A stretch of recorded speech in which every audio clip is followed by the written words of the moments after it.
Om Namah Shivaya. Om Namah Shivaya.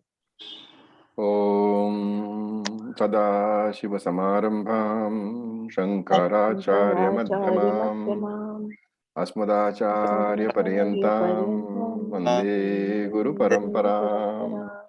Om Sahana Bhavatu Sahana Bhunaktu Sahaviryam Karvavahai Tejasvina Vaditamastu Ma Vidvishavahai.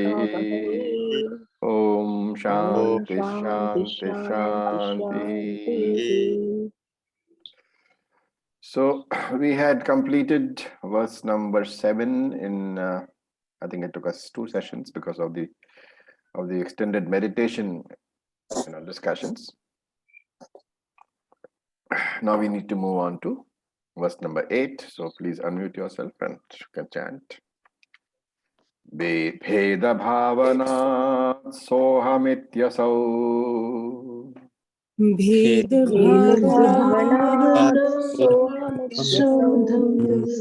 bhavana bhida pavani mata.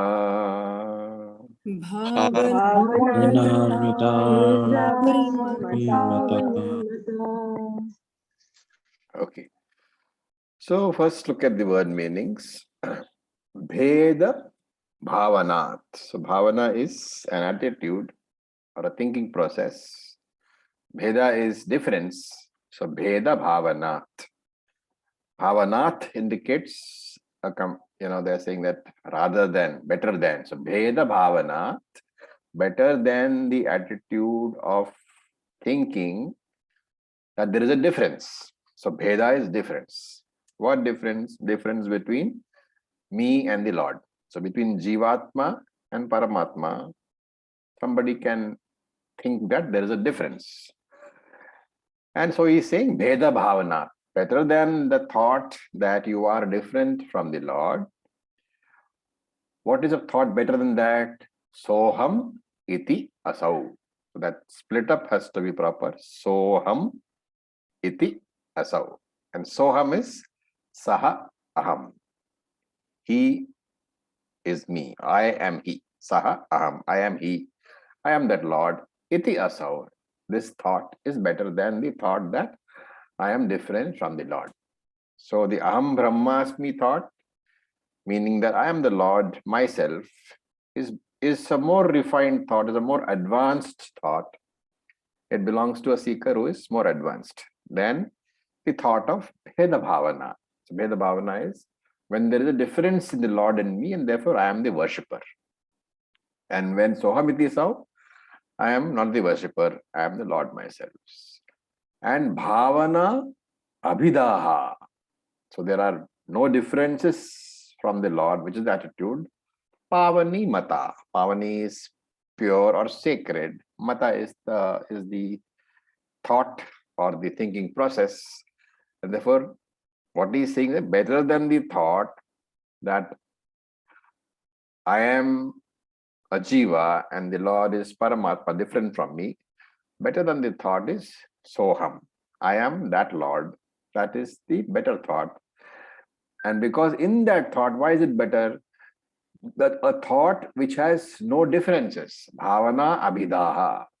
A thought which has no differences, a thinking process where there are no differences, is Pavani Mata, is more sacred, and therefore it is the preferred way to go. It is the ultimate destination for a seeker. He has to come from the dualistic view to the Advaita view. Because the only way to get moksha is through Advaita Jnana.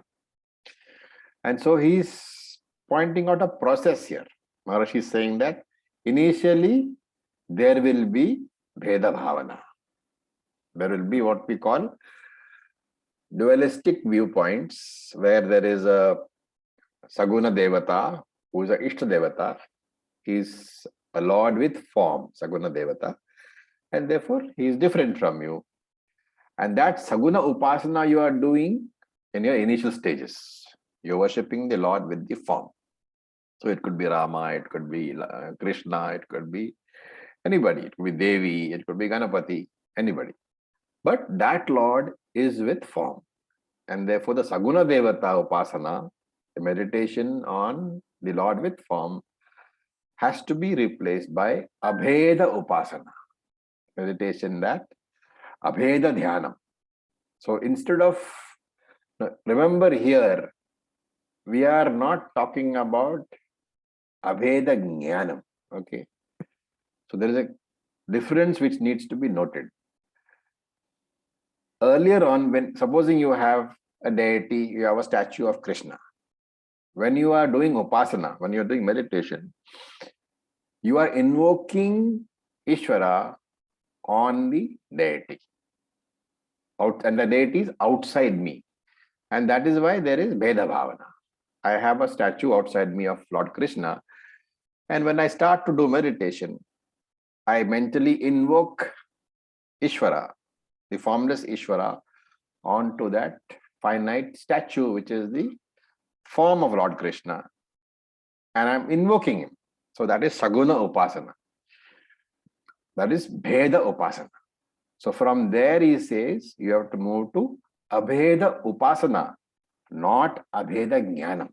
There is a difference between Abheda Upasana, Upasana with no differences, and there's a difference in Abheda Jnanam. That we have to be very clear about. What he is doing here, what Maharishi is saying is that instead of invoking the Lord on the object outside, which is the statue of Lord Krishna in our example, one invokes the Lord within oneself. Okay. So the alambanam is what? What is the alambanam? Something on which your attention is focused. Yes, something on which you are invoking the Lord. It is like a coat hanger on which you hang the coat, right? So here you are hanging the Lord onto that. So alambanam. Earlier on, the alambanam was the Krishna statue outside. And now the alambanam is you, inside you. So the alambanam has moved from outside to inside. And here, because Ramana uses the word bhakti, he is talking about bhakti. So he's talking about upasana. And Maharishi is saying that Abheda Bhakti means non-dual meditation. It does not mean non-dual knowledge. I'll repeat this again and again, otherwise there will be confusion.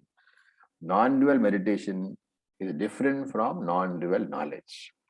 And here he says that this form of non-dual meditation is better, is purer, is more sacred than Saguna Upasana. So Nirguna Upasana is more sacred, is more preferred than Saguna Upasana. Why? Because when you are able to meditate, invoking the Lord onto yourself, right? It means that your mind is now ready for Jnana Yoga and self-inquiry. So Upasana is a mental activity. As we saw earlier, a physical activity involving your body cannot be called Upasana. When we meditate upon the Lord, giving him attributes, for example, a Shivalingam or a Saligramam or a Lord Krishna statue. When we meditate upon that Lord, when we are invoking Ishvara onto the Shivalingam or onto the Saligramam or onto Lord Krishna statue, it is Saguna Upasana. But when one is meditating upon Nirguna Brahman, this is Abheda. Having invoked that Nirguna Brahman upon yourself, that is Abheda Upasana. And here, Ramana talks about two types of upasanas. Bheda Upasana, where the Lord is perceived as different from you. So we saw that in Bhagavad Gita also. Eka Rupa Upasana, meditation upon Ishvara with one form, and Aneka Rupa Upasana, meditation upon Ishvara as the very universe itself. Both of them, Eka Rupa and Aneka Rupa, both are Saguna Upasana, both are meditation with attributes. This helps in Chitta Ekagrata, focusing the mind, concentration of the mind, and Chitta Shuddhi.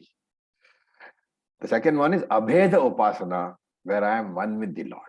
So everyone has to go through the first type of Upasana, gain the necessary qualifications, and then be qualified for the second type of upasana.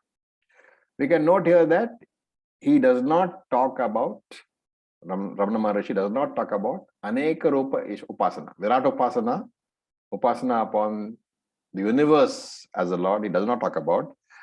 But that's an intermediary stage. So from Ekarupa Upasana, from the meditation upon the Lord with single form, one cannot move to meditation upon the formless Lord. There is an intermediate stage, which is Vishwarupa Upasana. Okay, so that is, we have to supply. The first there is Ekarupa Upasana.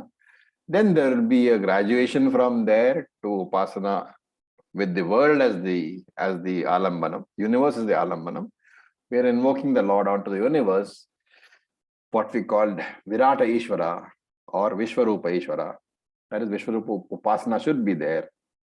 And then you come to the third stage, where the Abheda Upasana, one should invoke the Lord on oneself. Right? And how can one do that?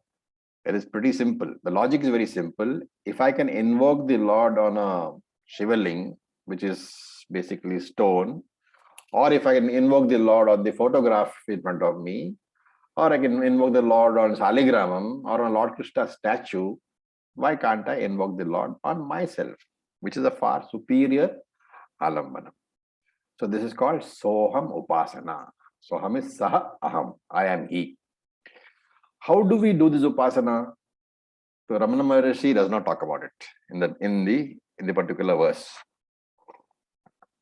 So we have to borrow from elsewhere. Where did we see this first? We saw in chapter 12. So he says, Ye tvaksharam anirdeshyam avyaktam paryupasate sarvatra gama chintayam cha kuthastham achalam dhruvam. That was one of the verses, the third verse of chapter 12. And the fourth verse also was talking about this kind of upasana. Sanyam indriya gramam sarvatra samabuddhaya te prapnuvanti mameva sarvabhuta hitirataha. So he says, Krishna says, Ye aksharam paryupasate. Some people meditate upon aksharam Brahma. So nirguna Ishvara dhyanam they do. Right? And several words are used to describe nirguna Ishvara.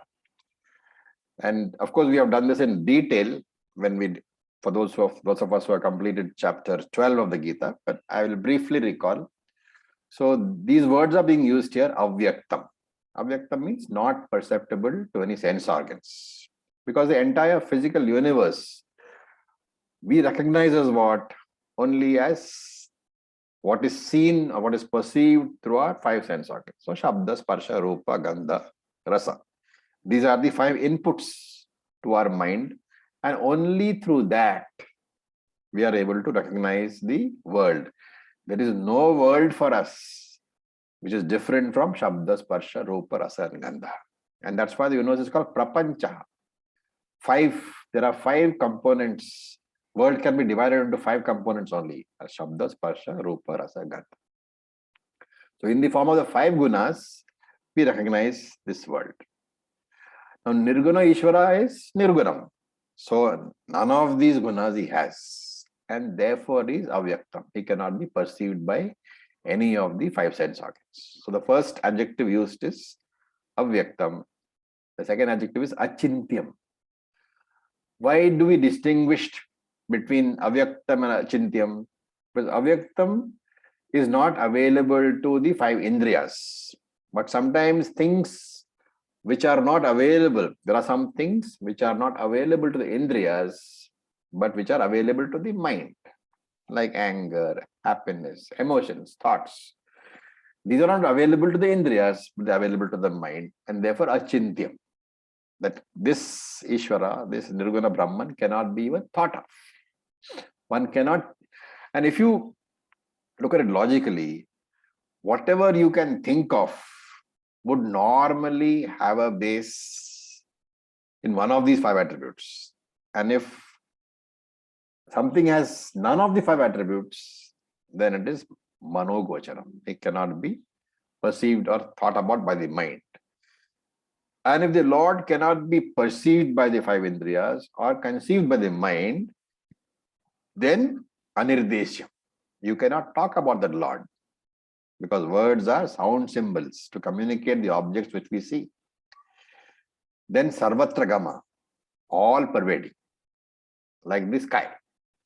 And because all pervading, present everywhere, not subject to arrival and departure, indicating free from spatial limitation. Then achalam, immovable. There is no place to move to, right? Something which is immovable. It can, if it is a limited object, you can say, okay, it is a mountain, it does not move. But here we have already said, is sarvatra gama, all pervading. It is there everywhere. And because it is there everywhere, there is no place for it to move to, and therefore achalam. It has no form, and therefore it has no boundary. Then kutastham. Kutastham is nirvikaram, free from all modifications. And all matter has 6 modifications, Shadvikara, right? We don't go into them. What are these modifications caused by?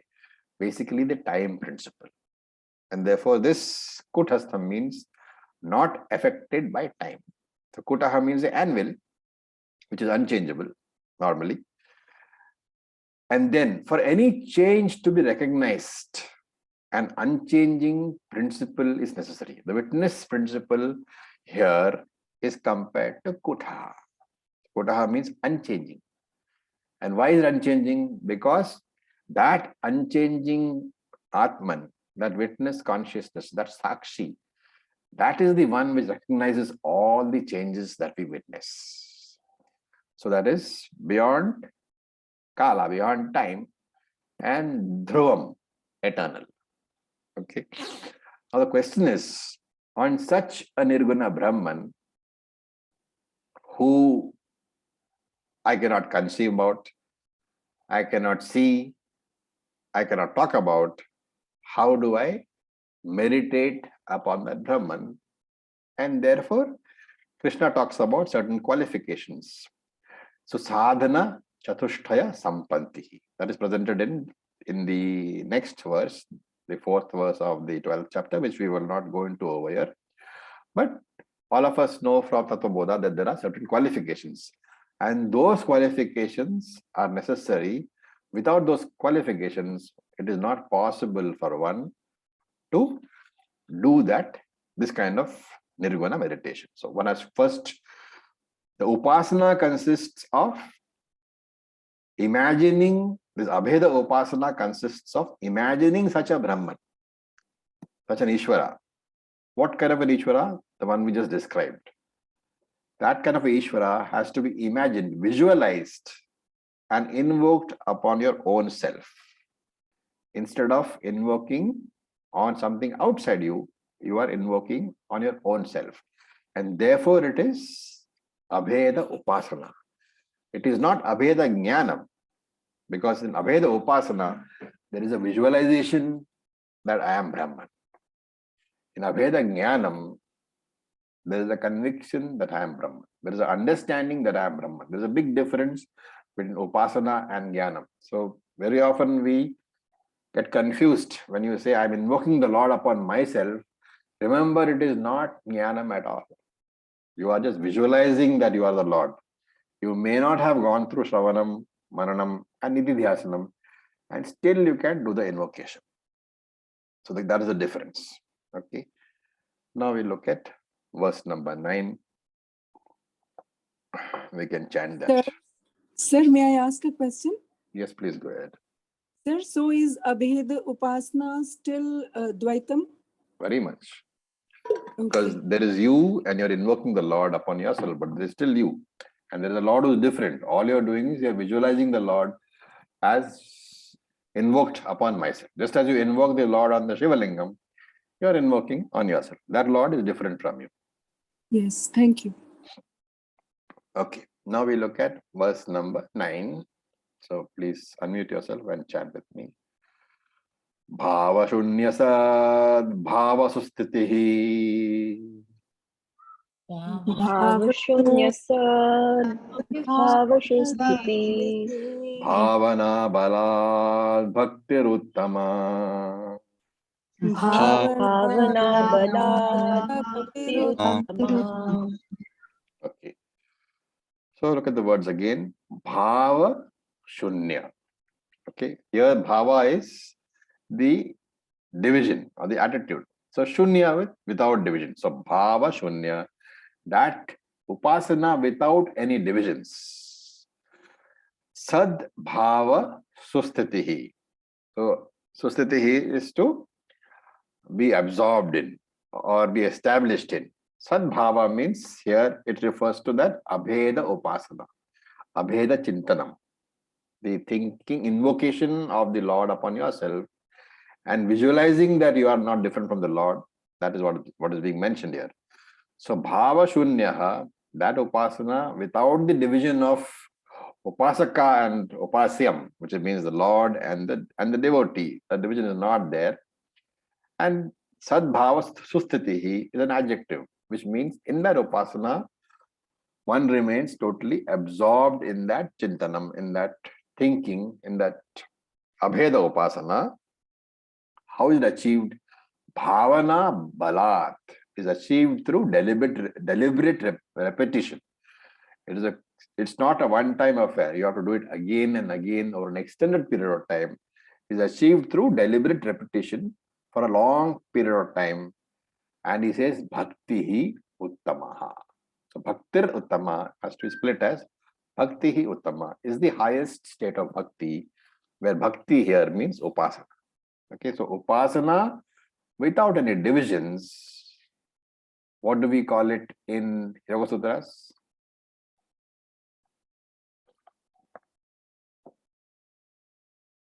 There is a name in Yoga Sutra. Is it Nirguna Samadhi? There is no word called Nirguna Samadhi. Uh, You are close, but you got the word wrong.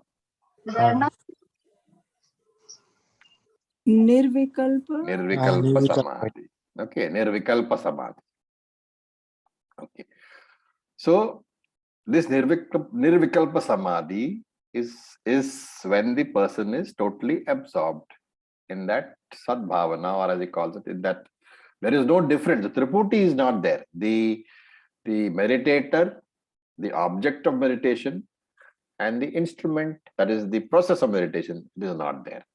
Triputi is not there at that point of time, which is what is called Nirvikalpa Samadhi. Samadhi without the divisions of the meditator, object of meditation, and the process. That division is not there.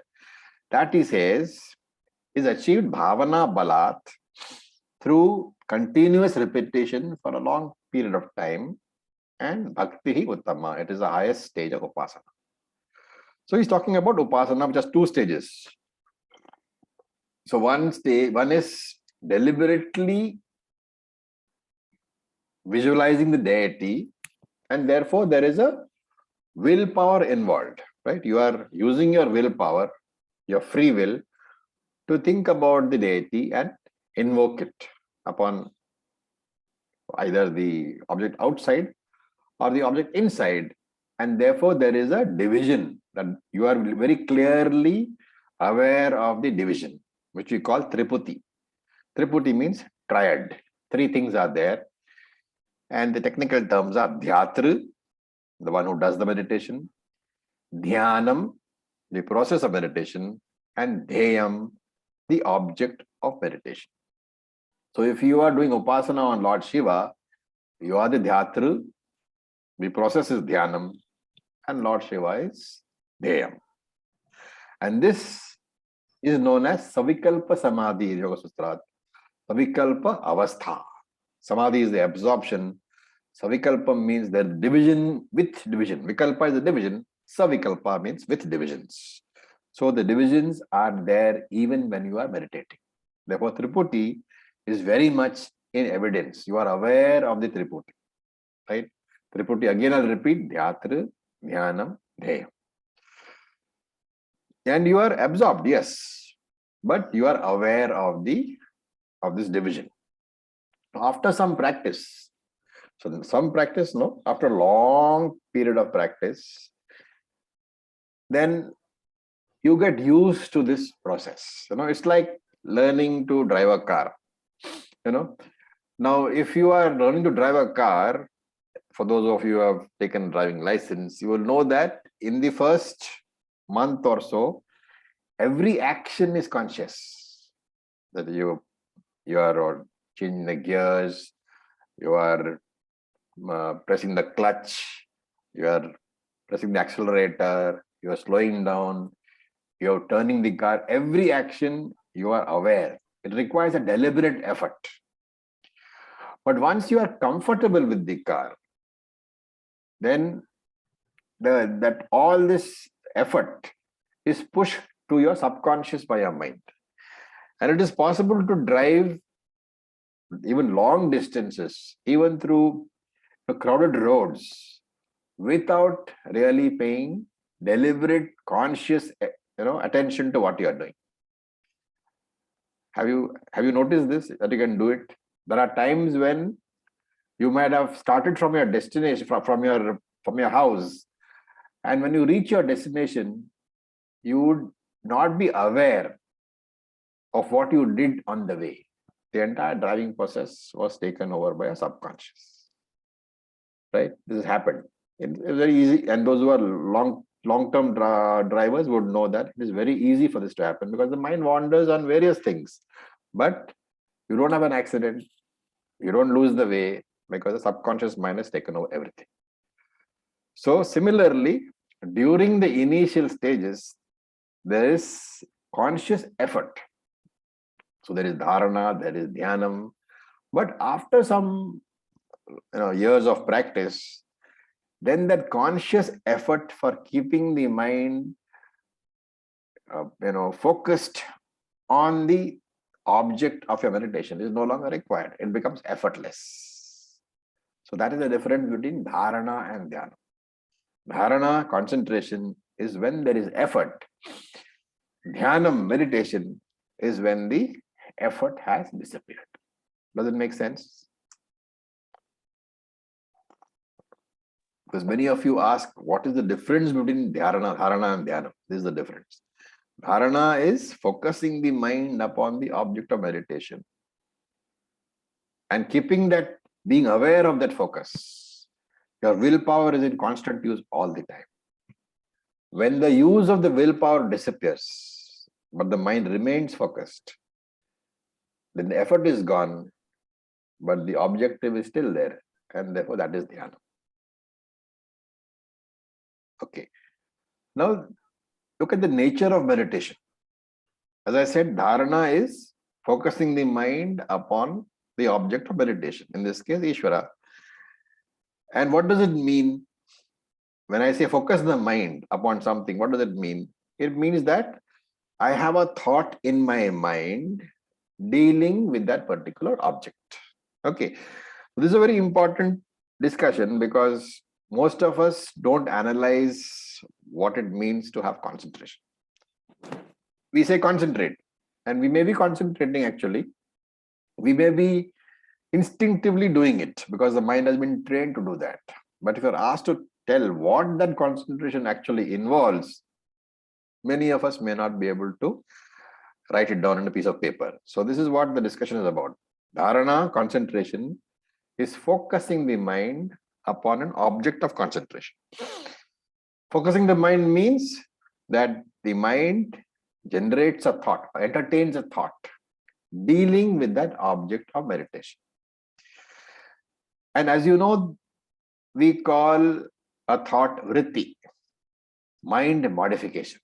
So the mind has a modification in it, which takes on the thought of the form of the object being thought about. To give an example, a tree, for example, a tree is called vriksha in Hindi or Sanskrit. So a tree thought is called vriksha akara vritti. Akara means what? In the form of. So vriksha akara vritti. That is a tree thought. The technical definition is a thought in the form, a thought modification in the form of a tree. The mind has been modified to the form of a tree. That is a tree thought. Now, if it is a pot thought, pot is ghata. So ghatakara vritti. Ghatakara vritti is a vritti where the mind is focusing on the ghata. Similarly, there is a Ishvara akara vritti where the mind is focusing on Ishvara. Similarly, there is a Atma akara vritti where the mind is focusing on Atma. Now, interestingly, every thought, every vritti, how long does it last?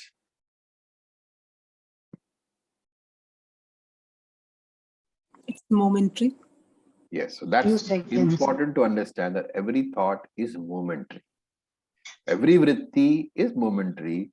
And why it's important is you understand the discussion. Every vritti has got only a momentary life.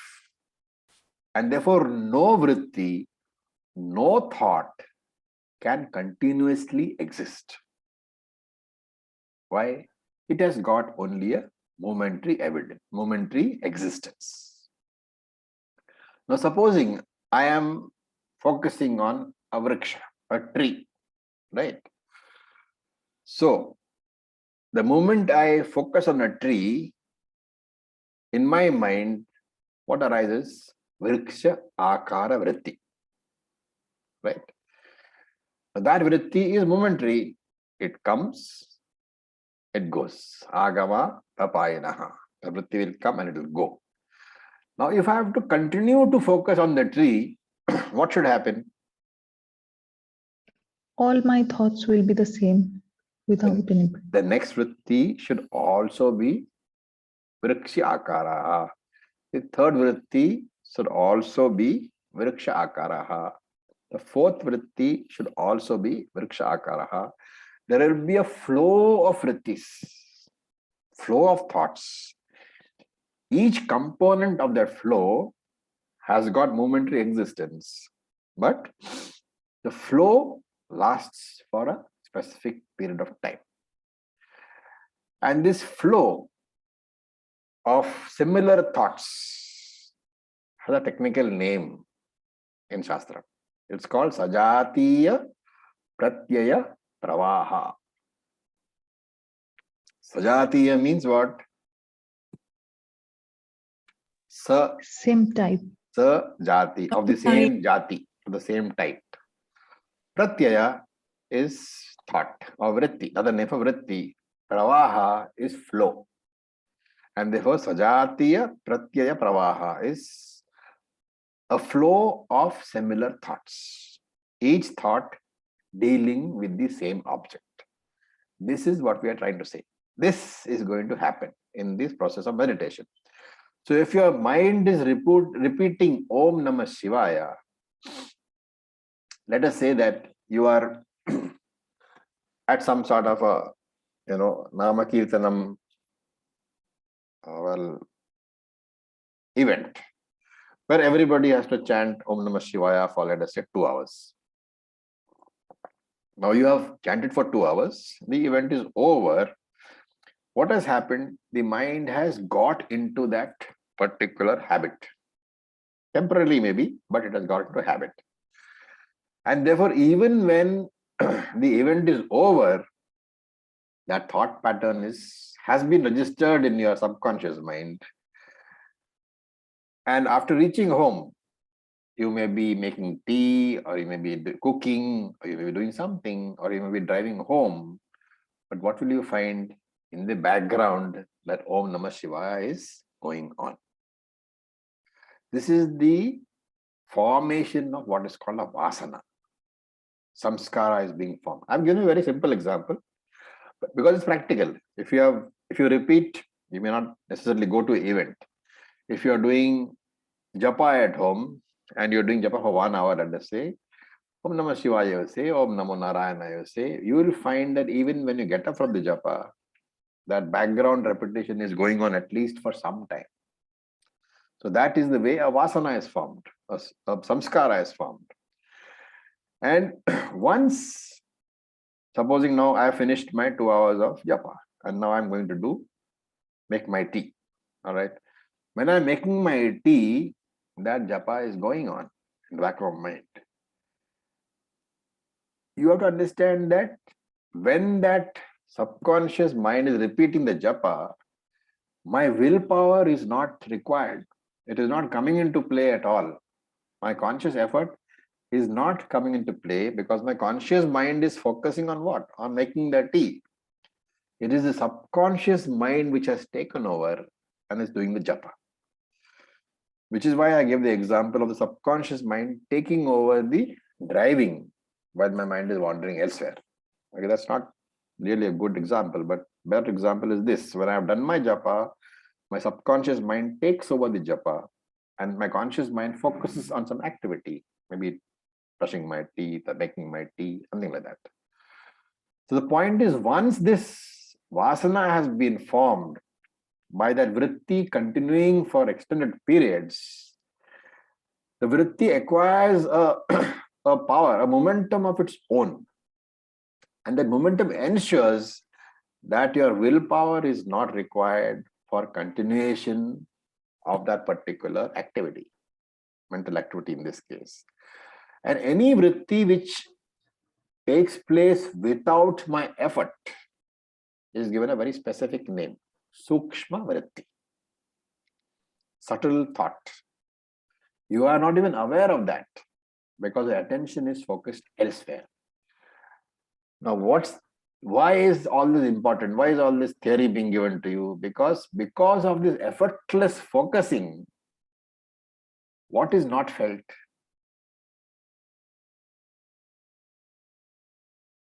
What is it that doesn't come into play when the mind is focused on something, but there is no conscious willpower being attached to that activity?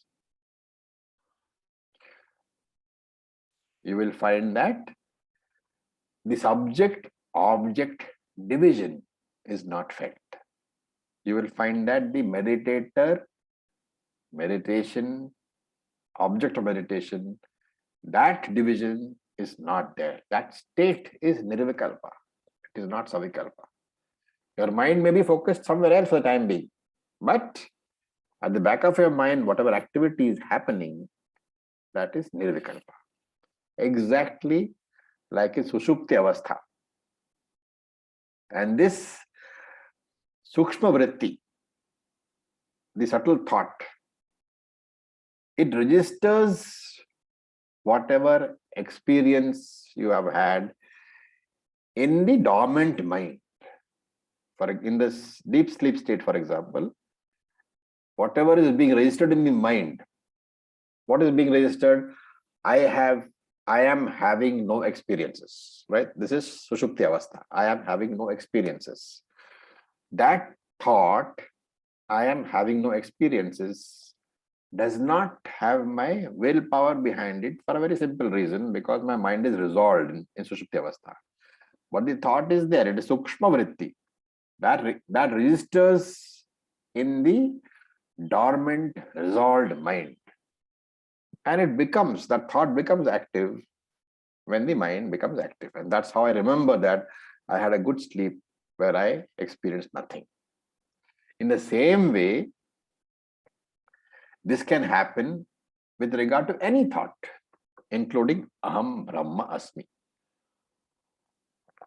Therefore, after dharana, after concentration and long practice of dharana, when dhyanam becomes, meditation becomes effortless, when this deliberate thought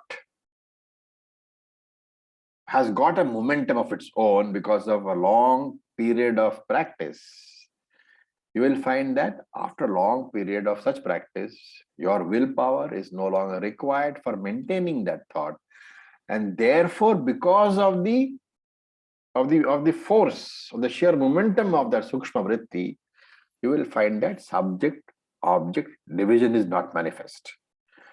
Now, the words are very important.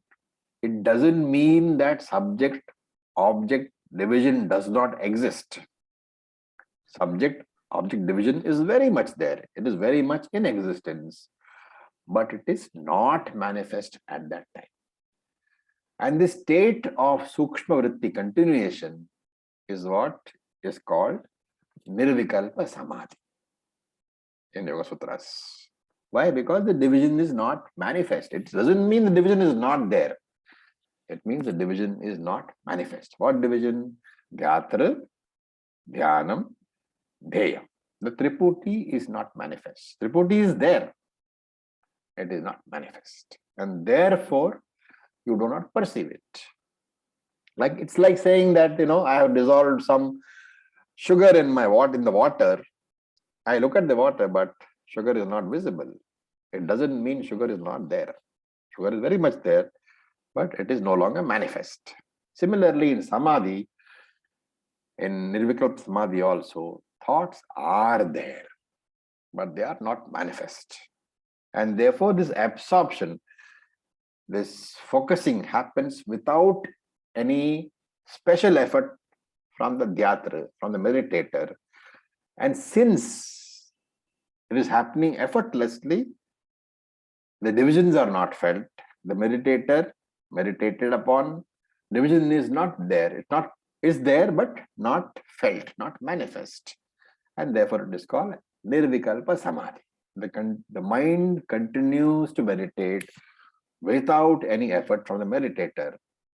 And Ramana Maharshi calls it in this Sadbhavaha. That is what it means by Sadbhavaha, which means Abheda Chintana. The process of thinking without the efforts, without the divisions being manifest. So Bhava Shunyaha means without any division. Bhavana Balam. Balam here is taken as, Balam literally means strength. The strength of long, deliberate practice. So this kind of absorption, the Abheda absorption, the Nirvikalpa Samadhi is possible only after a long period of practice. This is the highest state of upasana. That's what he says. It is the highest state of bhakti. And again, I'll repeat, this is different from Advaitam. It's different from Advaita Jnanam. Abheda Upasana is not the same as Abheda Jnanam. Abheda Upasana is not the same as Abheda Jnanam. Abheda Upasana is visualization that I am the Lord. Abheda Jnanam is contemplation on the teaching of the Shastra. In Abheda Upasana, no self-inquiry is involved. In Abheda Jnanam, self-inquiry under the guidance of a competent teacher for a very protracted length of time, Shravanam, Mananam, Nididhyasanam, after a very elaborate process of self-inquiry, the Jnani arrives at the conclusion that Aham Brahma Asmi. That is Abheda Jnana. It is not the same as Abheda Upasana. Also, sometimes it's called Advaita Upasana. Advaita Upasana is simply the visualization that I am the Lord. Invoking the Lord upon yourself. Okay, I'll just take a small break in case anybody wants to ask any questions. Yeah, Om Ravi. So Yes, please. this Abheda Upasana, where still we are putting our effort, like to invoke the Lord upon myself. No, But in Aveda Upasana, there is no Nirvikalpa effort. Samadhi, you said there is no. It's Samadhi, so there is no effort. But initially, okay. So initially we are putting effort, and when that effort it becomes effortless, that state is Abheda Upasana. Upasana. So that is why Samadhi. There is Dharana, Dhyanam, and Samadhi. Okay, okay. Samadhi is where the Triputi has disappeared. It doesn't mean Triputi is not there. Okay. Now, that is the difference we have from Yoga Sutras. Yoga Sutra, a teacher will tell you that the difference is Triputi is broken, he will say. Triputi has vanished. But we say no, Triputi has not vanished. Triputi is avyaktam, unmanifest, because your conscious willpower is not there behind that. It's the force of previous practices carrying you forward.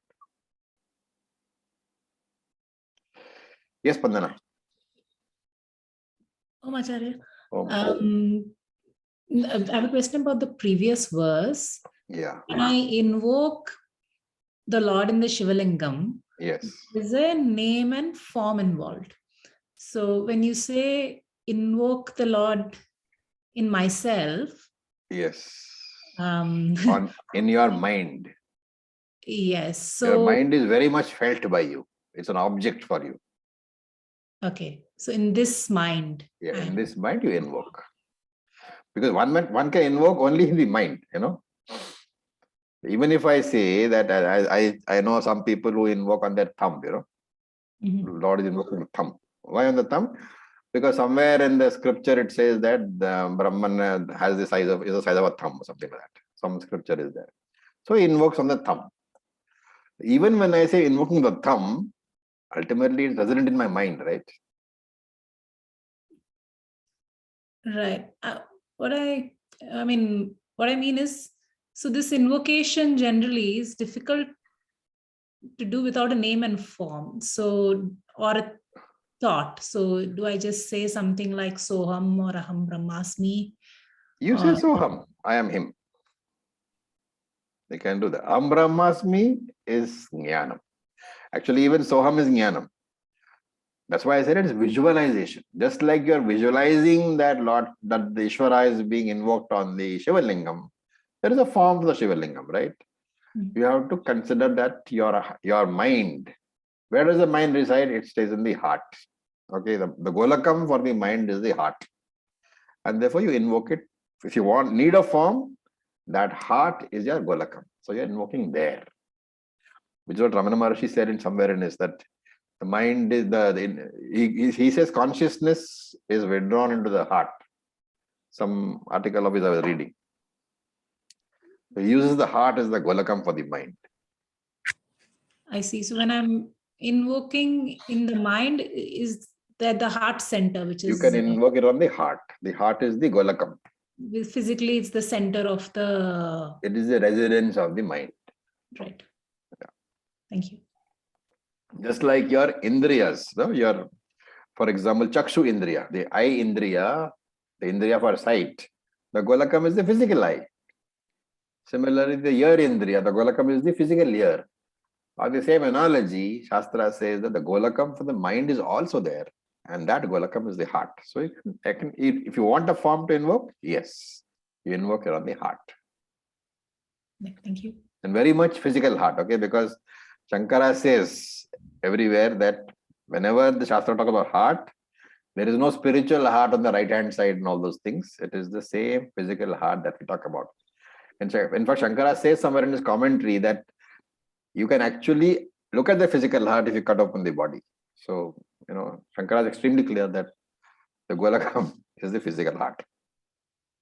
Oh, I see. I thought it was the center, not where the. No, heart, physical heart. That's why he said when you cut the body, you can see the heart. Yes. Thank you. Om Raviji. Why not the brain then? If the mind. Shastra says. Okay. We don't question the Shastra when it says so. We can ask questions, but interpretation wise. Right.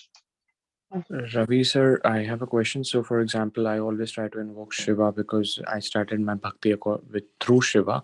Okay. But now, suddenly, the form is like I discussed this with you earlier also. The bhakti is going from the form to the formless. I suddenly, when I look at the murti, I feel like, no, it's way more than this. Through Shravanam, I'm not sure, but is it the right way? Like I can do the meditation with like this? You can invoke on yourself. So that is what is known as Abheda Upasana we just talked about. Okay. So the invocation is still invocation. You are invoking either on Shivaling earlier and now you are invoking on your own heart. But the invocation is still invocation. You are still very much in dualism. When it goes to, Jnanam, then there is no invocation. Then there is simply the understanding that I am that Brahman. I am that Ishvara. So this is good for Chitta Shuddhi? This is good for Chitta Shuddhi. It is Upasana basically. Thank you so much, sir. Okay. Om sir. Yes, Sundar. Basically, it is alambana. Without support, the mind cannot focus. Dharana, dhyana. Alambana you must have. Alambanam has to be there, because where would you invoke on? Yes, sir. That is why when people say that Nididhyasanam is invoking the formless, you have to understand what Nididhyasanam is. There is nothing that is invoking in Nididhyasanam. You are just dwelling on the teachings. If you are, let us say, focusing on what chapter 2, verse number 13, 14, 15 of chapter 2 say, that is Nididhyasanam. Yes, sir. That is the difference. Oh, Acharya, one more Yes, question. yes, brother. Whenever we take on a mantra or an Ishtadevata, we have to, it was recommended that we stick with it for a sufficiently long period of time, right? Yes. So if we already have a mantra we're using for meditation, Yeah. can we also do this meditation of invoking in the Golakam, or we should, that's the next When you're step? invoking on a mantra, then basically the mantra is the object. Like you're invoking on Shivaling. In this case, mantra is the object. Right? So there are two things. One is focusing on the words only. You're just trying to get your mind to focus on the words. And the words are normally connected with Ishvara, Saguna Brahman. So that is meditation. I mean, that is dharana basically. That's what you're doing. But if you are trying to visualize, it's completely different. You are trying to visualize the formless Lord onto an object. So we in the ashram also we say, right? You can visualize your Ishtadevata also. So it's an alternative method. You can either concentrate using the mantra, or you can concentrate using the focusing practice. I see. So we can do both. I mean, not at the same time, You but can do both, but at the same together may be difficult. right. Thank you.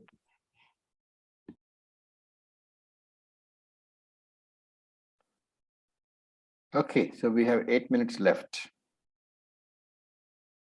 Let us see if we can finish some part of the next one. Okay. Sir, can I ask one more question? Yes, please. Oh, so that time you were saying in Sushupti, that Sukshma Vritti is there. So what is that Vritti? Shupti has only one vritti. What is that? That I am. No.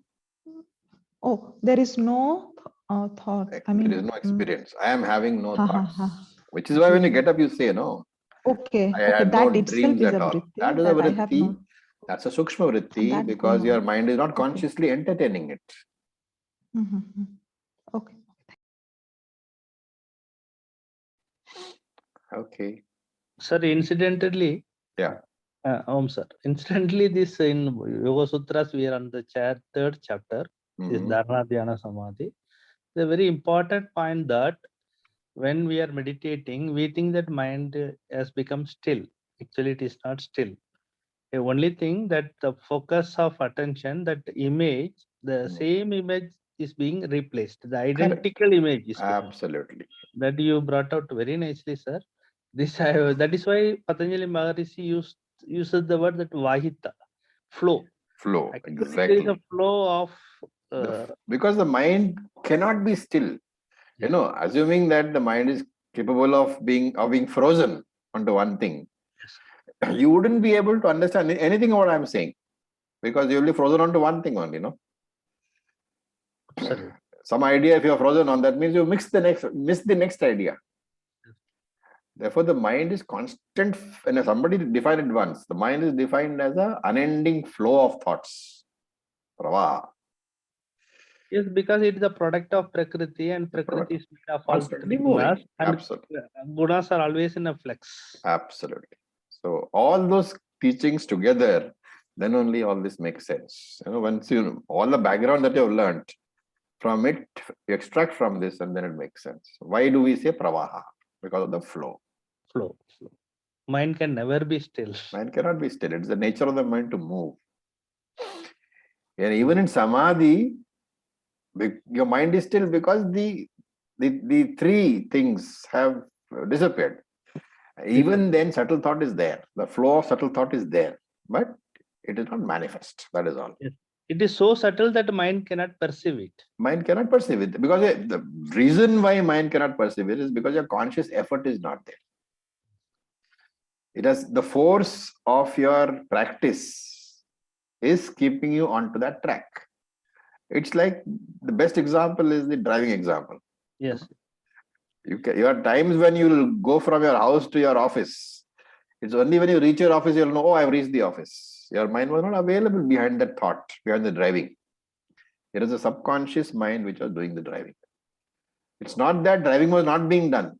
It's not that you are not seeing the obstacles of the road. It's not that you are not seeing the signals. Everything was being handled properly in the correct manner, but by the subconscious mind, which is not available for the conscious mind to witness.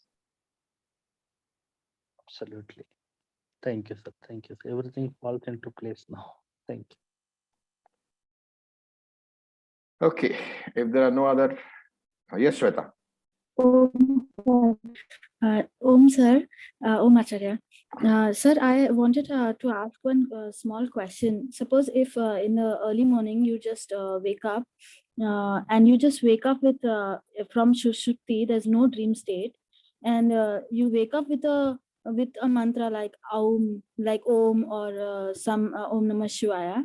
What and then you go in a state where there are no other thoughts, like just after Sushupti, generally there, for me, I saw that in my mind there's no thoughts, not many thoughts, maybe. So I wake up with this vritti of the mantra.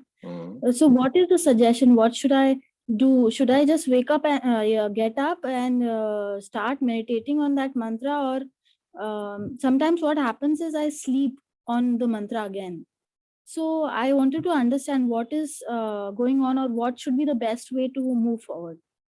I would say that you should, repeat the mantra for a few times and then get up and do your work. Don't get up immediately. If the mantra is repeating in your mind, just sit down, hold on to the mantra for a few minutes, and then get up. Okay, Acharya. Thank you. Okay, so with this we'll stop. Thank you for your patience. Om Purnamadam Purnamidam Purnat Purnamadachyate Purnasya Purnamadaya Purnam Eva Vashyate. Om Shanti Shanti Shanti. Om Tat Sat. Om Namah Shivaya. Thank you for your patience. Om Namah Shivaya. Thank you. Thank you. Thank you, Acharya. Thank you.